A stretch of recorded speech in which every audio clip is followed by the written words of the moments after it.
Hey team, Oska here, and before anything else today, two big events on the calendar, and we want them both in your diaries. First up, Tuesday the 8th of September, Hoka's Hill Rep session. More details still to come, but get the date locked in now. Then a month later, Thursday the 8th of October, we're teaming up with Adidas for something we're genuinely excited about. Race the Pro 5, the Chasedown. 5-person mixed crews, minimum 2 women or 2 men, racing 5 legs of 800 metres each, head-to-head against an elite Adidas Pro team. You get a handicap start based on your pace, so it's not about being the fastest team in the country, it's about beating the target in front of you. The first team to beat the pros to the line get to walk away with a brand new pair of the Adizero Adios Pro 5. It's all happening in the Sydenham Underpass. We're taking over the whole venue for it. 2 dates, Tuesday the 8th of September for Hoka's Hill Reps, Thursday the 8th of October for the Adidas Chasedown. Get around both.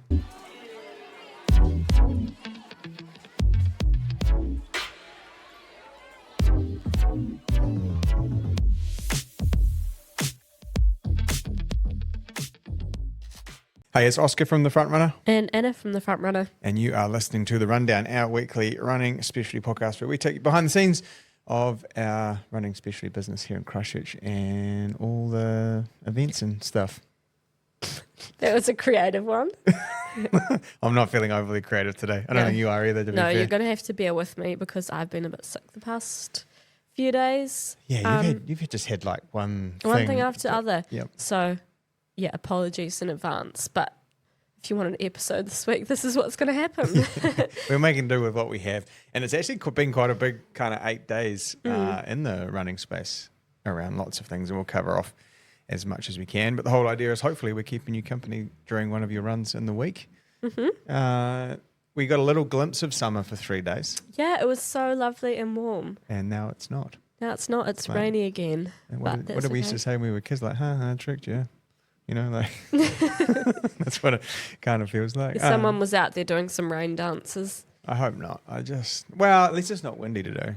Yeah, and rain is actually good. It is. We need it. Otherwise, the summer gets too dry. So and the chat. Water is the thing we can't live without. You can live without anything else for like long periods of time, but water you just die. Yeah, you just die. Is it water and sleep? Like if you don't get those two things. I think sleep you can. Like, you go a bit crazy, but I think you can live without for, like, a week or something. But water, like, if you didn't have any water, you'd die within a few days. Gone burger. Yeah.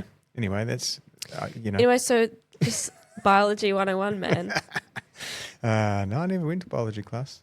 Yeah,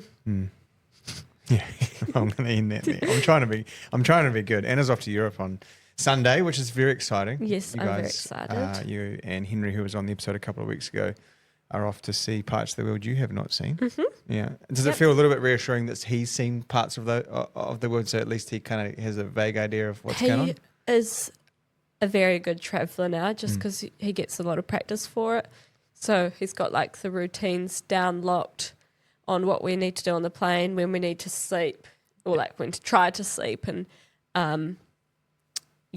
so that's good. And also he knows the ins and outs of everything that needs to be done. Have you seen that app you can get that tells you how to get your sleep clock right? No, I haven't. No, there's an app for that I used last time I went to Europe, and it kind of told you when it suggested you might want to take a little melatonin strip or a sleep aid of some description to try and get you in the time zone. Right, interesting. Before you got there, which in the end did help me because I managed to stay awake until 8:30 in Paris actually. Pretty good effort. And then get up at 6 and I was on.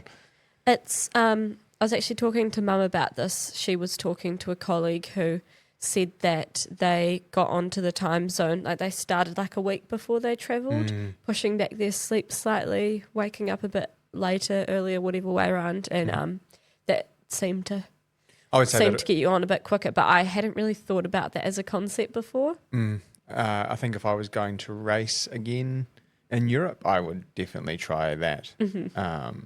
Just to give me a head start. Because that first couple of days, like as you guys will see when you get there with Henry's training, like it does take a little bit of time to get yourself going again. But I have managed to string together a couple of double runs.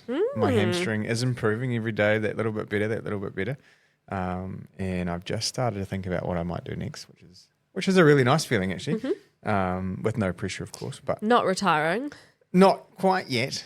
Not quite yet. I did call your bluff on that a few months ago. Yeah, I genuinely thought about it, but no, I think here in Christchurch we have a kind of a Tuesday morning group session with a bunch of what I would now call the young guys because I'm a little bit older, and like the last couple of Tuesdays, I've just been going down doing some of my own thing, but jumping in with some of what they've been doing as I kind of get that hamstring right and I can keep up again without kind of risk of re-injury. But kind of dreaming up a 5K, an attempt at a 5K PB or 5,000 meter PB on the track, and where do you think you'll do that? 9 to 5s probably. Oh yeah. Yeah, and so a couple of other younger guys have just kind of alluded to what they would like to run, and I think for me, if I can hang in for 10 and a half laps and then gallantly die slow, painful death over the last 2 laps, and watch them run away and give them what they want to run and what I think I can, then that would be the way around to do it. So yeah, but I have on Tuesday,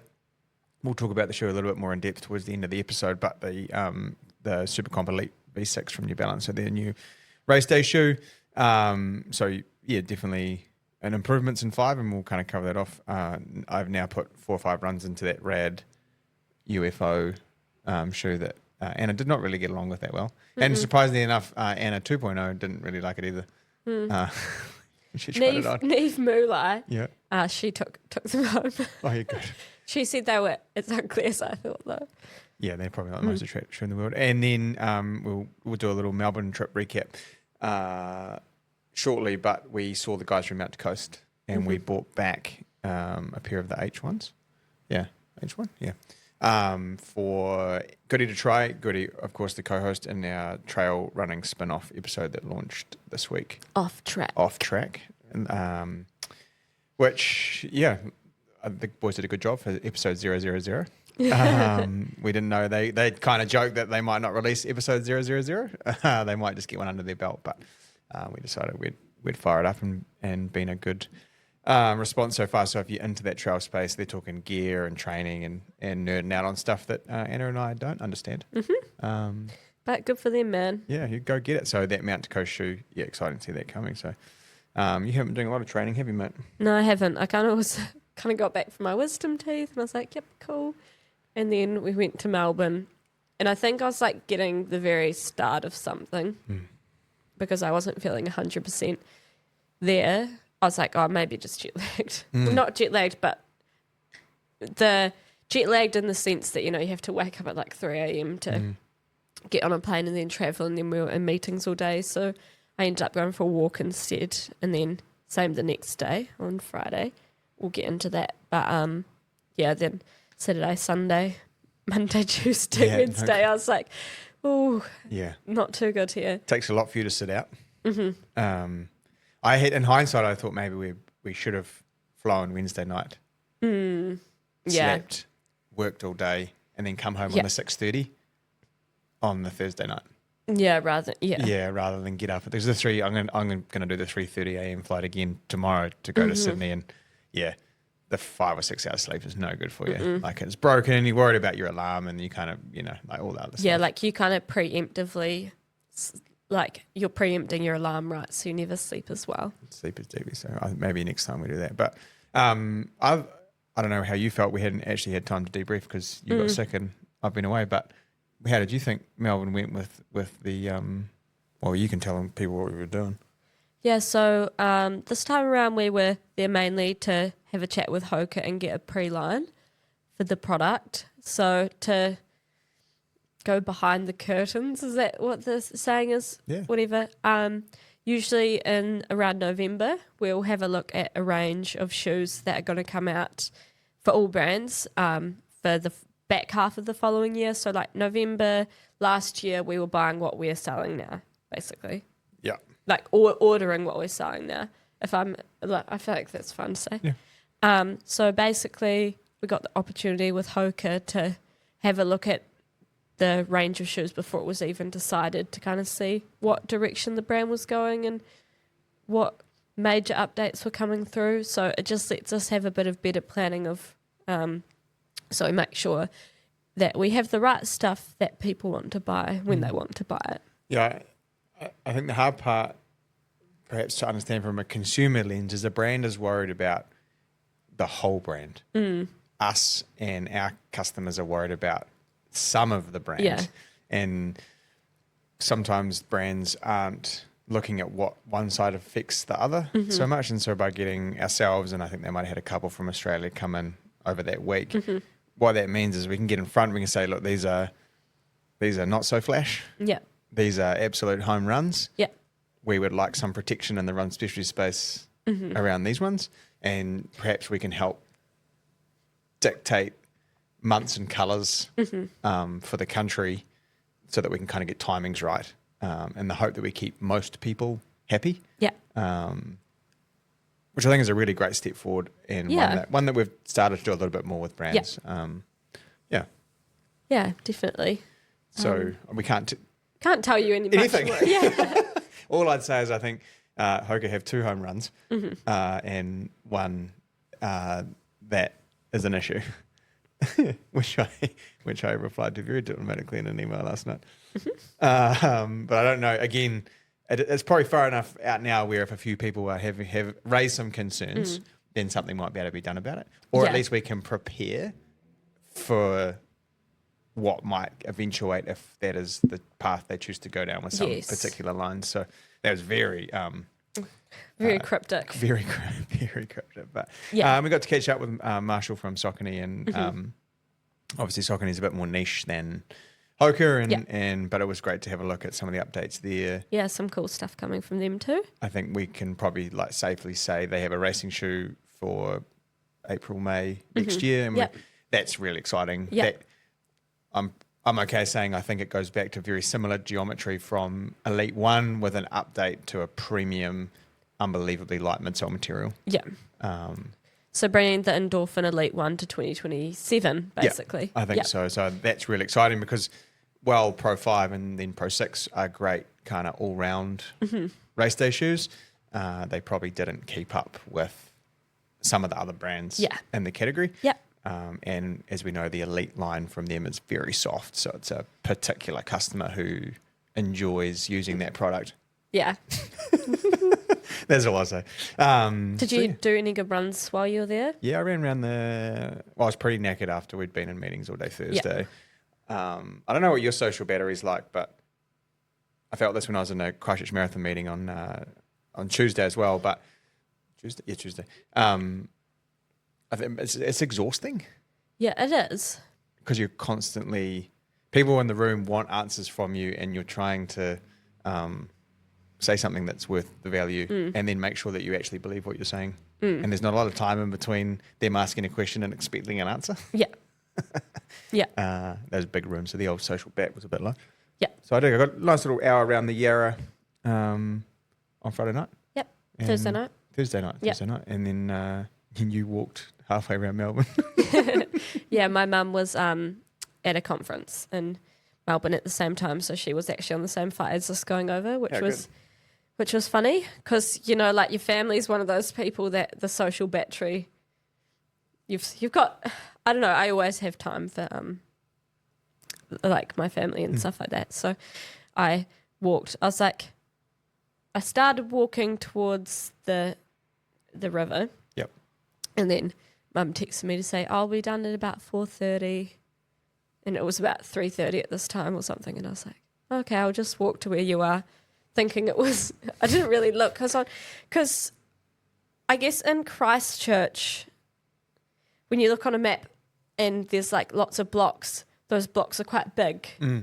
So even though it's so it doesn't look like it's very far. Or it looks like about the length of time that you'd expect it to take. But I was looking on the map and I was like, oh yeah, that's not that many blocks. But they were huge. And so I did walk for 6 Ks. Yeah. But that's okay. You look a little dishevelled when we caught you in the lift. You'd been up since 3 a.m. and then just walk for 80 minutes. Yeah. But it's nice. I like walking around and seeing the city in a different... Yeah. Just people living in the city, I think it's really cool. It has a nice buzz about it. Yeah. I think Volume and our Uber driver on Thursday morning was a good tour guide. Yeah, definitely. I can't remember his name. No, but he loved it. He was lots of yarns. Yeah. I warmed up to the idea of yarning. Yeah. I'm a little cold shoulder in the beginning. And, you know, sometimes in the Uber, you're like, I just want to sit here and be asleep. And then, like, he wasn't letting us not talk. No. Yeah. And he did have some useful things to say, I think. I can't remember any of them. No. I just remember he had a clothing business in Shanghai, which he had to wrap up. That's right. Wind down, like, pre-COVID. He had the license for Marvel or something. Yeah. And Disney characters for... That's wild. Is it Big W in Australia? Oh, something like that. Target, whatever. I'll say, interesting. Yeah. The people you meet, if you don't ask the next question, you never know that. You never know the answer. The next day after you'd left, I went to the museum and the library and to the mall, and I walked like 25,000 steps. Whoa. Yeah. I felt kind of bad about living in Melbourne on your own, but then you don't like hanging out with me that much anyway, so it doesn't matter. I don't mind being in my own company. Yeah. But I had to get back because my wife and daughter were going to the Alex Warren concert, and I had perhaps slightly fucked the dates up in my head about when we were going away and when that was. So I had to fly Jetstar, and I'm happy to say I'm a snob and I don't like. How was it? It was actually really fun. It was really fun. Yeah. I was so tired I slept. Yeah. But they're very efficient. Yeah. You can't. It's almost like sometimes you're in a meeting with someone and they're so direct, you appreciate the directness. Yeah. Like, I know where I stand, I know where I am, whatever. Yeah. Like Henry was saying the same thing about Ryanair because because Ryanair, it's cheaper for them to fly to like the more niche airports, you could say, like not the main hubs. And that tends to be where a lot of the triathlon races are. So Henry quite frequently ends up flying Ryanair. And he said that, they already pay for the extra baggage, like the bikes and stuff. And he just says that they will tell you exactly how it is. So like, okay, guys, look, if you're faffing, we're going to be late. Yeah. We're not going to leave on time. So everyone just get into line, get on the plane, and we'll leave on time. Yeah. Yeah, and it's like, he appreciates the... there was a conversation going on at the gate between, I guess, like maybe the gate officer or whatever, and around people checking like a party of three checking their bags in late. And he was like, we're not going to leave late for them. Yeah. It's like, so either they can get on the plane without their bags or they can book another flight. I was like, honestly, I'm kind of here for that kind of discipline. Yeah. Like, anyway. So I did make it back in time, and it sounds like you had an okay day. Yeah. It was good. And the girls loved the Alex Warren concert. Beautiful. Everyone's happy. Wins. Yep. And speaking of not everyone being able to win, though, New Zealand road champs are on this weekend. And it is a very busy weekend of sport because I also forgot to mention in our show notes that it's also Governor's Bay to Littleton, which is a kind of an iconic 10K road race from Governor's Bay into Littleton. The National Road Champs are happening in New Plymouth, which I happen to be next Tuesday as we take over. And then obviously the same weekend as Sydney, and I'm off to Sydney tomorrow morning. So it's a jam-packed weekend of sport.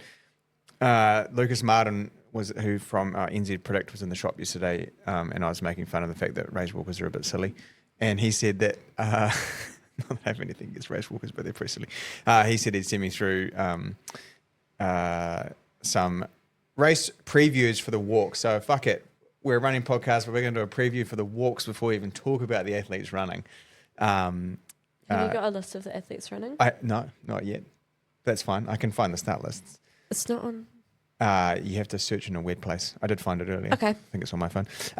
So the senior men's walk described as the deepest NZ men's walking field in over 30 years. I have no fucking idea what that means. But the deepest walking field. Yeah. Okay, so there's it's more the than most three. competitive. Yeah, there's more than three. Yep. No medals guaranteed. Wow. So Jonah Crop from the Sumner Running, classic, not Sumner Walking. I'm pretty sure he went to my primary school. Oh. Yeah, good for him, man. Yeah, get it. 5 times national champion, fastest PB in the field at 41.49. So, that's walking 4:10s. Honestly, pretty fucking impressive. Respect the hustle. Daniel Detroit, 46.38, his 10K PB, and Toby O'Rourke, 45.40. So all these men are kind of walking between 4:10 and 4:30 pace. And then Lucas himself, 45.52. 3 times national champion. He had to sneak that one in there. The senior women's walk, Laura Langley has kind of dominated the sport. What are you laughing at? Nothing. I'm trying to put my radio voice on. I just wish that these were the people I was getting stuck behind in the airport. Do you think they're using the flat escalators? Oh, I do. Yeah. And I'll do it again. So Laura Langley has a 46:24 10K walk PB, which is fucking pretty impressive. That's really good. Yeah, I don't know. I don't think my hips and knees would do it anymore. But I do look at around Hagley Park and stuff. You see the walkers. yeah, I'm on TV watching the Olympic events or whatever, and I am worried about their knees and hips. I will say the angles that they go on is pretty outrageous. it is. They are an interesting bunch of people. I'll probably edit this little bit out, or I won't because I don't really mind too much. There is a start list for the. As I kind of find this, I have to say, I'm just going to say it out loud, that having 3 big races in a weekend, I know it's super hard. I am going to edit this out. Let me find it. I found it earlier. Participant list. God, jumping through so many hoops. Yeah. Or should we just do the senior men, senior women, under 20, maybe?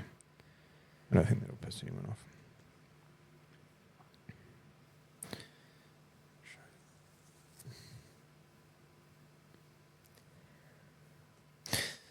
All right, so the Athletics New Zealand ASB 10K Road Championships for 2026.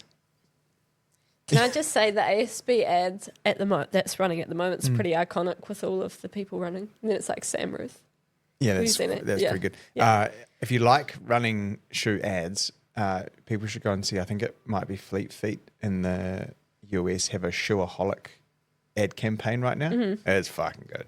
It's almost so good. I was a little bit annoyed that we hadn't thought of it. Yeah. Or perhaps we had bashed the idea around and never done anything about it. But it's really good if you're into that stuff. So, having, I guess, how do I say this diplomatically? Having championship races in hard to get to places is great for the regions, but it also means that perhaps you don't get the depth of field because of the expense to get to the place. For us from Christchurch to get into New Plymouth that weekend, it was you weren't getting much change out of sort of $700. So it's like $1,000 weekend. Yeah. Which is definitely a barrier for some people. So in terms of our Canterbury hopes, we have 2 athletes in the men's senior race, Tram and Lorcan from the Christchurch Avon Club flying the flag there. Probably the favourite will be Toby Goulter. He was obviously sick the week before NZ Cross. Mm-hmm. He doesn't like coming second, third or fourth, so I'm expecting him to come out and probably just try and dominate. Our mate Robbie White, New Zealand Triathlete, runs for Whippets. He is living back there now, his hometown. He will probably know the course very well and perform, but it looks like there's only sort of 18, 20 men in the race, which is, just a real shame for what should be a pinnacle event for the year. I'm just going to... The women's field again, kind of hardly cracking 15 athletes. And so again, I think it's really encouraging that there's a whole bunch of Wellington, kind of Waikato, obviously athletes, and a couple of Auckland athletes. I guess that's easy to get to. For them, we've only got 2 Canterbury athletes, one of which doesn't live here anymore, being Phoebe Carter, and then Bridie Ristio. And she's had some great form, actually. Yeah, she has been in good form. She's been in good form. So interesting to see how we go there. And then some stalwarts of the sport, Sarah Drought, Catherine Camp, in there too, in the mixer. So Kat is also running World Half Champs and then going straight from Copenhagen to Berlin to run the marathon. She's a weapon. Yeah. Kat, she's my idol, man. I can't go as far as say she's my idol. Yeah. Good weekend, and then we'll cover Sydney off a little bit later. But yes, it's a shame, I guess, kind of split fields and, anyway, not splitting fields because they've all ended up over in the World Masters Athletics Champs in Daegu, South Korea. In South Korea, of all places. Just a little special shout out to Roger Ward, who came and bought a pair of panic spikes a day before he flew out because he was worried that his Dragonflies from Nike had bottomed out. So oh no! He ended up in a pair of Pumas, but I mean, these guys are amazing. You know, it's all self-funded. Yeah. You know, probably working full time. Yeah. And so we've had some amazing results, and a shout out to Craig Oliver, who sent through most of these for me, as he has an invested interest in lots of these of these people, and he hit me up on Tuesday morning in the park, and he was like, "Oh, when are you going to record this week? Can I get some results through for the Masters?" So I was like, "Yeah, we'll put a whole segment in." Absolutely. So okay, can just Jacqueline Wilson. I'm going to assume that that's not the author. Oh, I mean, I read a lot of those books as a kid. So. Woman's 80 10K race walk, 1:12:51. So let's say that again. She's 80 years old. 80 years old, 10K race walk in like 72 minutes. That's crazy. That's actually insane. That is fucking wild. That's like, good for her, man. It's a New Zealand woman's 80 record too. Yeah. So, yeah. I don't know if I'll be able to walk at 80. No. Let alone get on a plane to South Korea. Yeah, and walk. Yeah. Peter Stevens and the 2K. The steeplechase, that's impressive. Yeah. Like bit of jumping and stuff there. Yeah. Yeah. 7:31 for the 2K steeple for the gold, Sally Gibbs. And if you're kind of new to athletics, Sally is a legend for the last 45 years, really, I guess. So she got the double gold women's 60 10K road race in 42:23. And she won the 5,000 metres in 1959. So sub 20. Sub 25K. Yeah. Incredible. Big fan of the ultras, Sally. Big fan of the ultras. David Enstis, the men's 80 high jump. Wow. Fucking impressive. Joe Van Rensburg, the women's 45 2K steeple, 8 flat. So it's like 4 minute case with steeples in it. Yeah. Fucking, Paul Hewitson, men's 60 10K road race, sub 40, so it's sub 4 minute case. Yeah. The Karen Murphy, the women's 60 2K steeplechase, bronze. James Thomas, the men's 65 shot put, bronze. And then Joe again, also bronze in the 800 metres. A double medal day for her. Wow. So, yeah. I think it's fucking amazing. It is pretty amazing. I actually, like the mental block of getting over a high jump. Like for me, like if you told me right now, okay, go like... Jump over the cord that the people can't see right now. Yeah, like, I mean, I'd definitely be able to do it, but the mental block there. And then to be doing that at 80. Yeah. That's incredible. I wonder if he does the Frosby flop or, like lands on his feet. Well, we could ask him. Yeah, we could. I think he's a Christchurch local because I'm pretty sure I saw his name sign up for the Hill Reps with Hoka night in 2 weeks' time. What a legend. Yeah. Shout out to all these people. They're doing life right, can I just say? Yeah. Yeah. They're an inspiration. Yeah, definitely. And speaking of inspirations... Ethiopia's Yomif Kejelcha ran 56:51 at the Buenos Aires half marathon on the 23rd of August. So put this in slight perspective. So perhaps people that know us. On Tuesday morning, we had a group of guys who have all run sort of 29:30 or faster for 10K. Yep. Doing 8 or 10 by a K in Hagley Park. Our K reps, we ran in about 2:59 to 3 minutes. And we were all working pretty hard. Maybe not Chiggy, because he's a little bit quicker than we are, but we were working pretty hard. Yeah. Kejelcha ran a half marathon in 2:42s. Just with a final kilometre of 2:32. His last mile was a 4:04 mile. For those people that understand so the sub 4 minute mile is obviously, like they didn't think it was possible. Yeah. For some time. He is closing the last half marathon, which now means I think Adidas have on the road, the 10K road world record. Yeah. The half marathon world record and the marathon world record all in their shoes. So Kejelcha, he also broke 2 hours in the marathon earlier this year at the same one where the world record was broken, London, but he got second. Yes. So, and he had previously held this record. So but now is the first man to officially break 57 minutes in record eligible condition. He took 29 seconds off Jacob Kiplimo's pending 57.20 from Lisbon and 39 seconds off his own personal best. So 29 seconds at that pace is roughly about 280 metres. It's a long way. So if he's running a 232, like he's running, he's running 27s. Yeah. That is crazy. Yeah. That is crazy.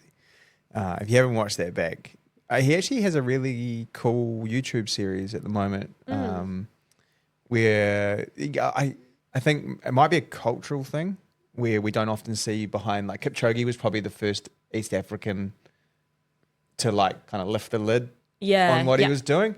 And it was very late in his career, so we didn't see what he was doing kind of in prime Kipchoge time. Whereas, Kejelcha's got a little bit going on, and he's kind of showing how he goes about some of his strength stuff and training, and it's kind of cool to see that in a distance athlete's prime time, which is kind of unusual. But do you think, I mean, that clearly puts Adidas like at the top of men's road racing? Yeah, they've got the shoe at the moment. They've got the shoes. Yeah. So we know that there is, I can't remember what the Nike shoe's called, and I don't know if we can say it out loud. So maybe we shouldn't. You can go, if you really want to, you can go find it on Reddit. Okay. Oh, now I remember what it was called. Yeah. Nike have one coming. Yeah. But they can't be happy with the being outclassed. No. I can't wait. Do you know, Andy and I were running this morning for an hour.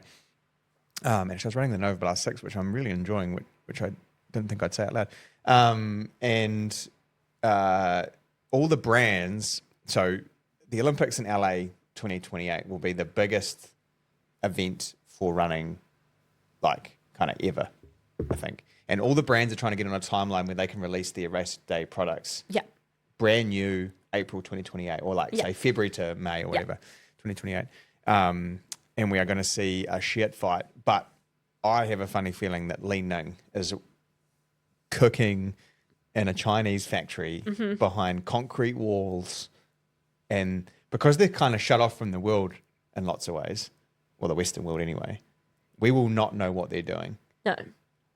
And they will turn up, and I reckon they're going to try and take Nike at the throat. Like it's going to be a battle of the biggest American brand versus the biggest Chinese brand. Yeah. And I will say that I was seeing that logo a lot when we were in Melbourne. Yeah. I'm fucking here for the fight. It's going to be so much fun. And no, we won't have Li Ning anytime soon. I'm sorry. There is just limits to the New Zealand economy.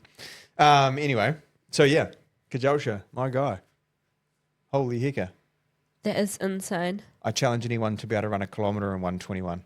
500 metres in 121. We should do one of those events where you try running on the treadmill. Well, we do have a really amazing event. This is a good lead in, actually. We have an amazing event with Adidas. Yeah, so coming up. What's happening? Oh, I had one of those crazy ideas where I was like, I wonder what would happen if I pitched this idea. Yeah, just throw shit at a wall, I was right? like, can we take over a whole underpass? Can we make a relay event? Can we get a pro team together, and can we stagger a start to see if the pro team can stay? See if our team can stay out front of the pro team. So we're calling it Race to Pro 5, the Chasedown. Oh. Yep. And it's all we are launching at the Adidas Pro 5 for New Zealand. Adidas, Adizero, Adios Pro 5. Fucking whatever. Yeah. Let's call it well, we learned a lot about double A's yesterday, but we won't go there. And crickets. Someone's laughing somewhere. And basically what we're doing is a Sydenham Underpass on the 8th of October. 8th of October? Yeah, 8th, Thursday night. We are going to take over that whole area. Adidas, the idea is so big that Adidas have hired an agency to deliver the event. We're going to take that whole thing over. We've got roughly an 800-metre loop. It's teams of 5. You kind of put in a seed total time. Yep. And we handicap the start. And so everyone's kind of on an even playing field.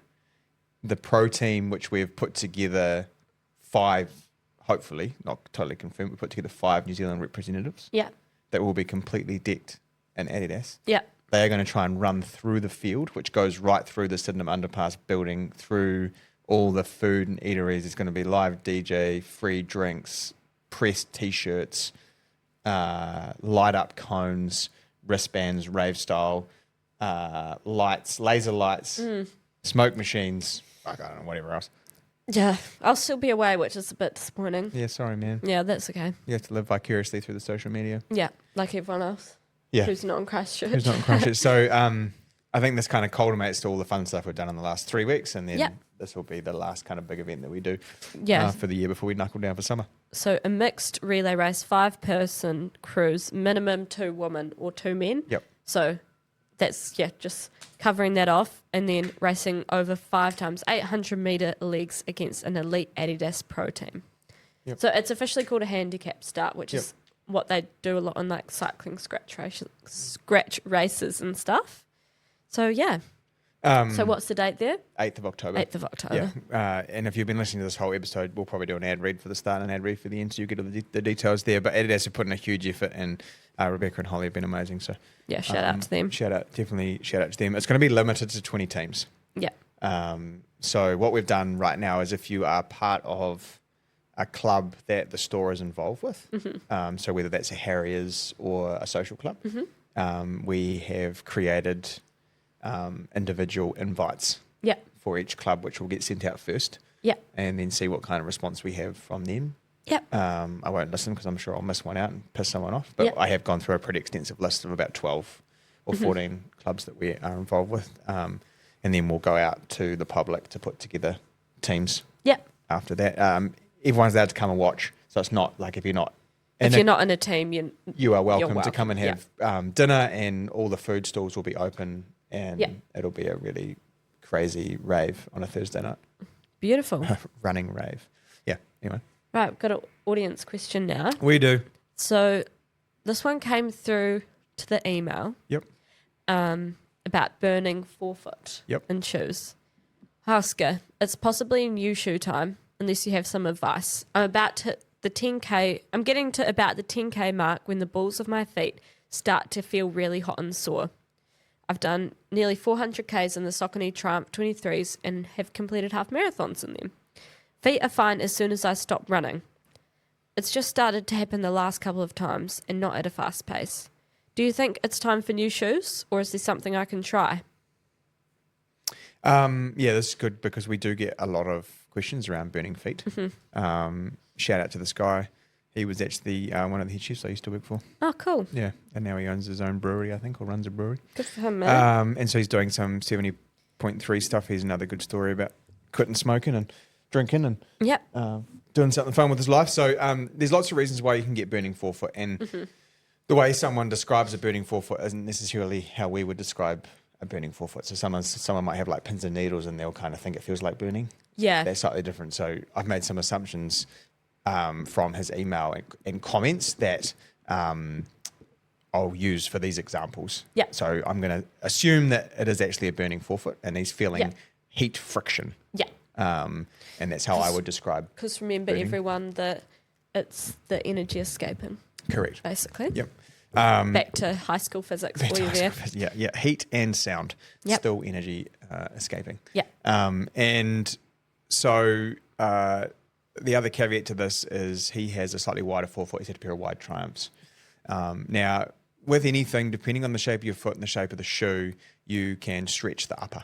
And so you're creating more space inside of the shoe. Now, if you land quite mid-foot, forefoot, like you're kind of coming down a little bit of a extension angle, you are probably going to create some twist in the forefoot. And so if he's running 10K in a training session and sort of somewhere between 50 minutes and an hour, he's spending an hour out there, and that constant twisting in the forefoot is creating torsional friction because the upper is no longer holding him on. He's packed the inner sole down, and there's just too much space volume-wise to hold him up top anymore.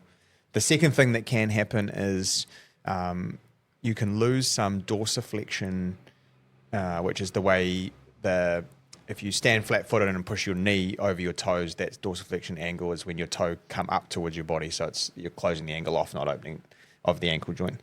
That makes sense. Now, what will happen then is if you don't have full range of motion in that ankle joint to go forwards, is the only way to leave the ground is a twist. Yeah. So tight calves, rolled ankles, sore Achilles, like it's almost like an early heel lift Yeah. in that kind of stance gait phase, and that can cause a twist and more friction. So they're kind of two. The other things are like you are really susceptible to say you're wearing a merino sock and you just don't get along with whatever merinos are, for example, but you don't get along with whatever material the socks are made out of. Yeah. They're too thick. Would be the other one that perhaps that burning sensation could cause. I find that if I wear cotton socks, which aren't very cotton, long story short, cotton holds moisture instead of wicking it away like a more synthetic material or merino would. I find that I always get hot spots under my the ball of my foot. Yeah. I am also someone who's very susceptible to getting hot spots in my shoes. I'm very forefoot runner, definitely have a little bit of that pivot. So if something's too stiff or I can't get the flexion in the front of the foot, then I will get that. And there are some days when I literally just get hot spots on my feet and For no reason. Yeah. And then haven't changed the shoes, haven't changed anything, and then I'll go for a run in them again 2 days later and there'll be no problems. I think sometimes it is that like ankle range of motion. And say you've sat at your desk all day, ankles and hips are a bit stiff, you go running, you don't have that range, and the forefoot's a little bit stiff, like you said, and you're kind of trying to climb up out of it. That will cause some kind of more lateral side-to-side movement in the shoe, more torsional movements, and eventually friction causes heat, and then heat feels like burning. So some of the solutions I had for him were it would be interesting to put a fresh inner sole in to see if that kind of packed the shoe back out and it changed the dynamics. So taking a bit of volume out of the shoe. Yep. So, there's less movement within the shoe. Side to side, and then encouraging him to do some ankle range of motion before he goes running. He has upped his volume. I think that's one thing his email we might have missed there is he has upped his volume getting ready for the 70.3. So chances are his soft tissue and muscles and tendons and stuff are all just a bit tighter as well. So you go through an adaptation period as you increase your tissue tolerance to the training. So just encouraging some ankle mobility, some hip mobility, just to see if that changes things. And if not, then we might have to look at a different pair of shoes. But I always like to try and do that last. Yeah. At 370K for a pair of PIBA-based everyday training shoes, they should not be done. Yeah. That you should be getting longer out of them than that. Yeah. Yeah. Yeah, There you go. and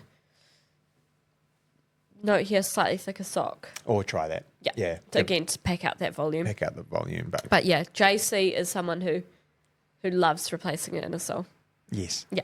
Yeah. He like if you pull it out and you notice that some parts of it have got a much thinner than other sections, that's usually a good indication. And you can always pop in the shop and we kind of have a spare set of insoles usually that we can give you. Yep.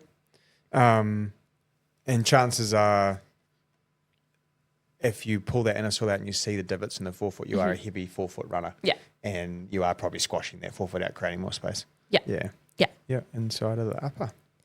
Right. Shoot time, man. Yeah. Shoot time. So we have the New Balance.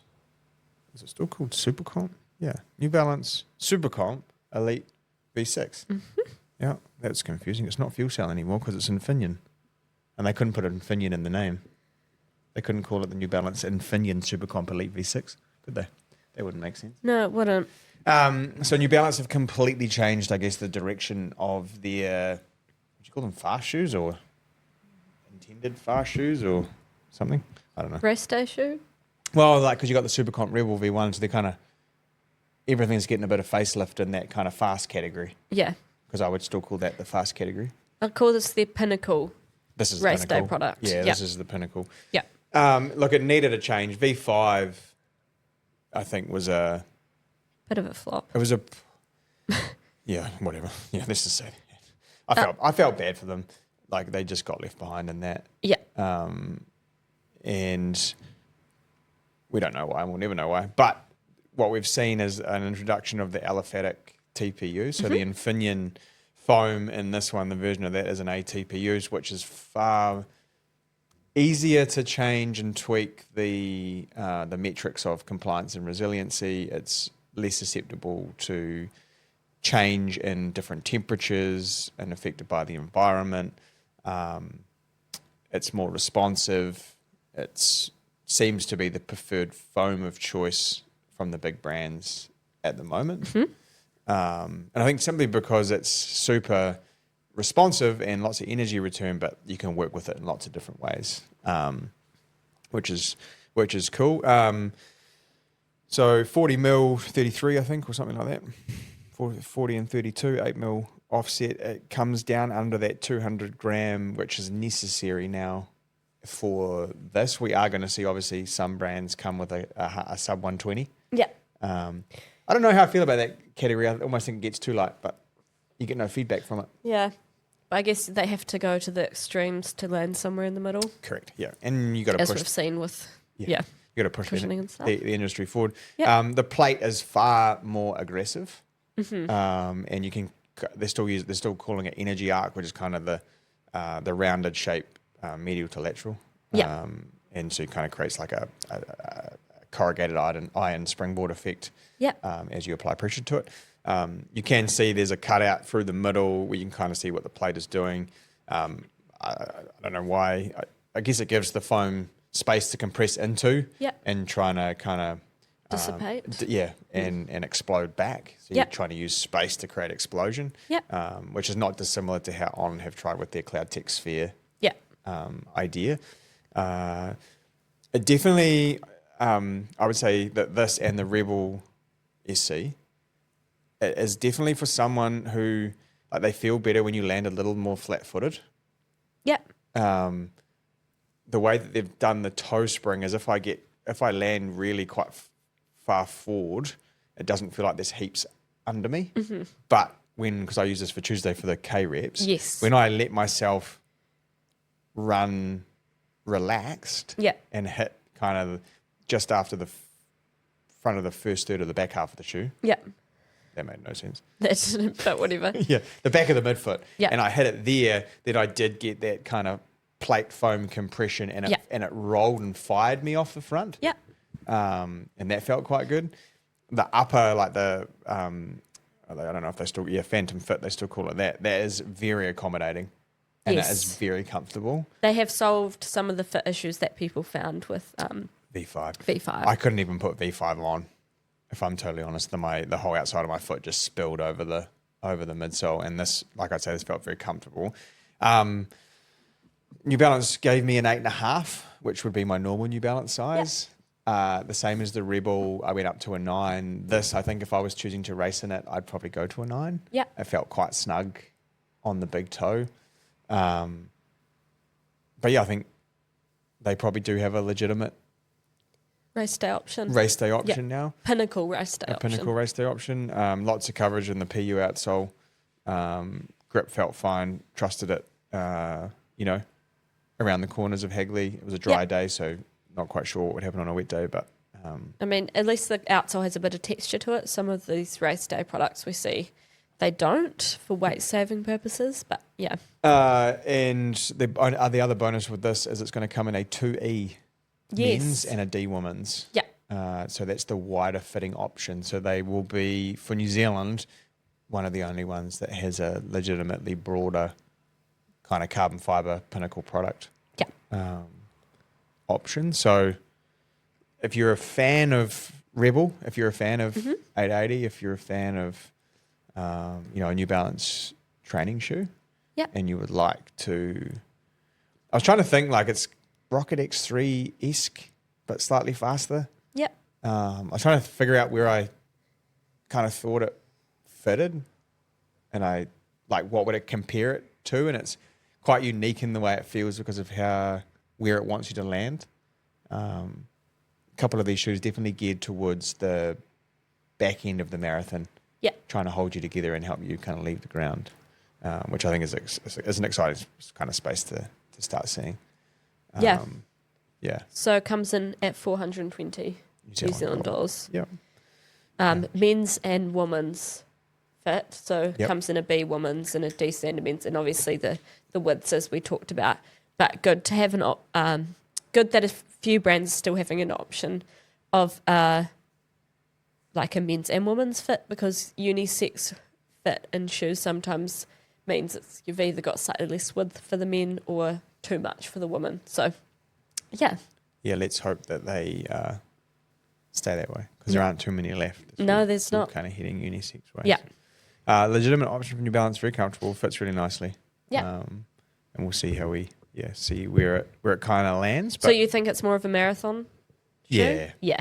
Yeah, just Yeah, like the geometry and stuff like that. I think so. Because it wants you to land a little further back on it. Yeah. I think it is more geared towards that, kind of slightly more reserved stride. Yeah. Than what would the example be? Let's say Fast R3 from Puma. From Puma would be the extreme example where the rocker and the forefoot is very much on the med heads, and there's nothing in the if back. you land further back, You're done. You're done. So yeah. I think we are seeing a really clear, distinct options in terms of these are what we think to be marathon shoes. Yeah. And these are what we think to be kind They're of fitting 10K more and under into shoes. the silos now, more than they ever have before, probably. And as we learn more about economy and efficiency and human movement and Yeah. what the shoes do and respond, and Brooks are a good example with Hyperion on these 6. That is very much geared to a marathon, Yeah. like rather than a road mile, Yeah. or a road 5K. So here we are seeing all of those things. Yeah. Yes. So Sydney Marathon this weekend. It You is. heading over? I am. I have done. I didn't even know if I had a hotel room. Yep, but hopefully you do. I text Matty from Essex, and I was like, I might have missed the comms here. Was I supposed to book myself? And he's like, yes, no, I've got you. I was like, sweet. I don't know. The life has come very thick and fast, I think, for both of us in the last 3 weeks. Yeah. And I just hadn't given it any thought. Yeah. Obviously, very grateful that Essex are going to take me over to Sydney. I'm looking forward to having a run. I'm just going to jog around, which probably going to piss lots of people off because it was probably still be 3 hours, and everyone would be like, fuck you, you can jog around a marathon in 3 hours. Mm-hmm. Can't wait to have a run. It's obviously a world major. Yeah. It's kind of slightly bittersweet because I would have hoped that running my first world major I'd be fit enough to have a go. Yeah. And obviously I'm not. And I feel a little bit similar. Everyone's like, fucking just don't worry about it. You're going to a world major. I was like, yeah, that's fine. Yeah. I'll get slammed for that. The boys will have a laugh at me. But I'm also really excited to go and see some of the activations that are happening from Essex themselves. So they've got a house with Pace Athletic, who I know the guys there really well. And then, on Brooks, Nike, Hoka, they all have some stuff going on. Everyone's doing something. Something. And like obviously with our involvement with Christchurch Marathon this year coming is slightly different to what it has been in years past. And we're not worried about getting 1,000 pairs of shoes to Hagley Park on that weekend anymore, which is a massive sigh of relief for Anna. Yeah. So it means that we can be the legs for some fun stuff because we're not worried about selling product basically and organising that. So I'm really looking forward to seeing what is happening. How we can show up. Yeah, how we can show up and how bring some ideas back and maybe what people here in New Zealand might like and trying to like keep up with what's happening globally. And I'd feel somewhat responsible for doing that, which is part of the reason why I was in the meeting with the Christchurch Marathon on Tuesday discussing. Yeah. I can say I've seen the course. I can't say what the course is. I can say that the course is they have listened to feedback. I think I will give like Randall and Simon and Chris their flowers for sitting there and taking feedback as well as they do. Because I think when you have 8,500 people, you're never going to keep everyone happy. Yeah. What they've managed to do to, I think, come up with the best course they could with the resources they had, and look at what it looks like in 5 years. Because a lot of course planning isn't just about what you're doing now. It's like, how can we get 15,000 people on this? How can we get 20,000 people on this? Yeah. And so when you're looking at a course that's going to be your course for 10 years, you're thinking, okay, what's the expansion possibilities? Yes. When we get bigger, is there slightly different routes with more space on the road? So there's lots of things to consider. It's not just what you're doing right now. And even though I've been very vocal with where I think it should go, I think I'm willing to say that I think the course that we will have for next year is almost good enough for me to have a crack at the record again. Maybe we'll see. But we're talking about Sydney, and I mean, I have never seen a 2:01 guy in the flesh before. Very exciting. No, I don't think maybe Kiplimo might have been in Riga, but he hadn't run that by then. It doesn't matter. He's the former Boston and London champion. Yep. Simbu from Tanzania is the reigning world champion. Back-to-back Boston runner-up finishes. Kiplagat, 2:05 guy, Timothy Kiplagat. Pretty amazing. In the women's race, Perez Jepchirchir from Kenya is both the reigning world champion and Tokyo Olympic champion.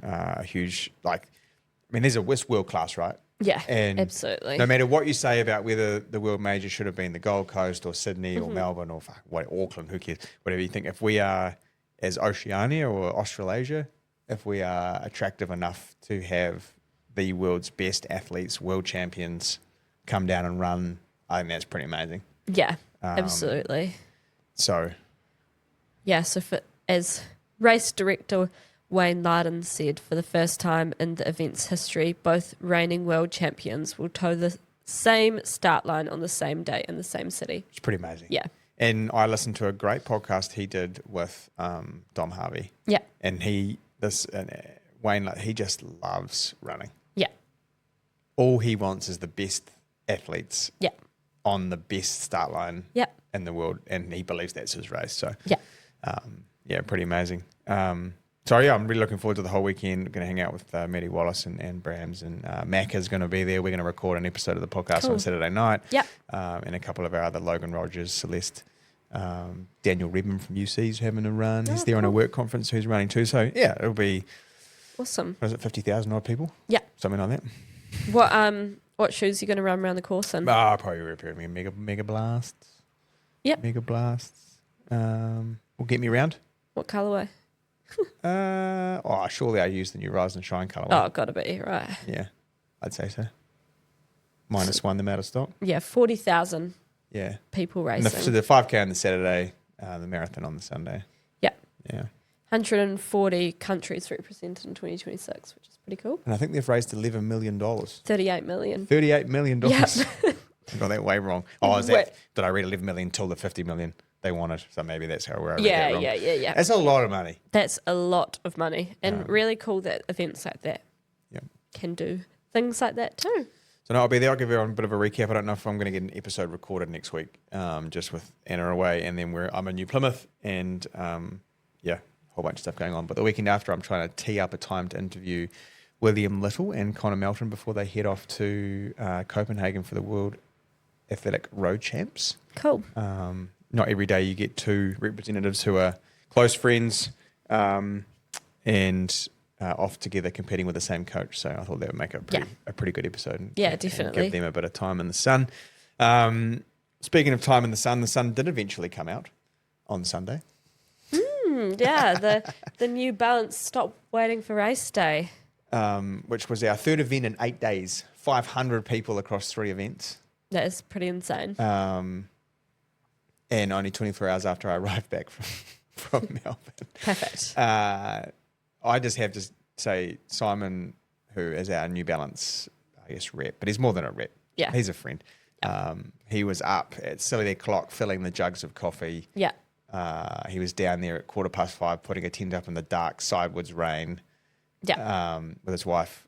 And he just always goes above and beyond. You can't buy that loyalty. Yeah, so shout out to Sai. He's awesome. To Sai. So we had 80 people turn up, which I thought was really good. When I woke up and heard the wind against our bedroom window, I was like, fuck, damn it. Yeah. We're going to get 30 people, and that sucks. But no, 80 people turned up. And by the time the sun came up, there's an amazing reel on our Instagram. People can go and have a look. But by the time the sun came up, it was beautiful.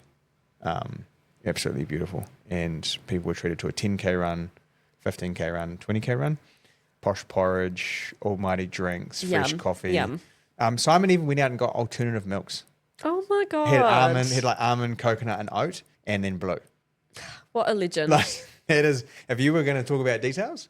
There's details. Yeah. There's details. And we had T-shirts with the Stop Waiting for Race Day, where we had put the little running man with the megaphone. The cap had the FRRC logo on it. So people that hung around long enough after I got back were treated to a T-shirt. Yeah. Which was pretty cool. So yeah. Yeah, awesome. Run Club kicked off on Tuesday night. We had just over 60 people for a 30-minute run around the river in the dark. I always forget how dark it is for the first few weeks before we wait for daylight saving. Yeah. Which is okay, but it's nice to see everyone. Next week, Sam and Nairi are in charge because Pip is away and I am away. We'll be intervals in the park, and the week after we have Hoka Hill Reps event, where Hoka will have Clifton Pro, and Bondi 9 available for people to demo. Yeah. We have a whole box of Hoka hats, socks, drink bottles, arm sleeves. Yeah, like everything. Everything under the sun to give away. Yeah. And then Hoka are going to shout everyone a real fruit ice cream from Fuse. And one person will win. So if you show up, you go in the draw to win a Frontrunner fitting experience where you can get fitted in a Hoka shoe, and the shoe will be free. Yeah. Yeah. So I'm going to give us an A+ for effort. Yep. In the last month. Yep. I'll give us a B+ for execution. No, we've done okay. We have done okay on limited resources. Yeah. Maya going and Tom not being here, but yeah. We've been so, okay. I guess podcast update for the next few weeks is I'm away this weekend. What is one thing you're most excited about? I don't know. I am excited to see my brother. Yep. It'll be good. Yep. Just excited to go around and see some new things. I do like exploring and stuff, so that'll be good. And then Tom's about 3 weeks away. 3 weeks away, so... Yeah, well, I'll have a Macca episode for next week. That'll be fine. Then the boys will record their off-track episode for the week after. Yeah. If I manage to get in Tom, if I manage to get Will and Connor in, Yep. I'll release that then. And then the week after, Turbo's back. So we'll have something for that. And then I go to Berlin. So be a little bit messy for the next kind of 4 or 5 weeks, but we'll do our best to keep everyone updated, man. Yep. Maybe you can do a little voice note in if we can add to the episode. God, I don't think anyone needs that. No, they love you. Cool. Anything else you want to add?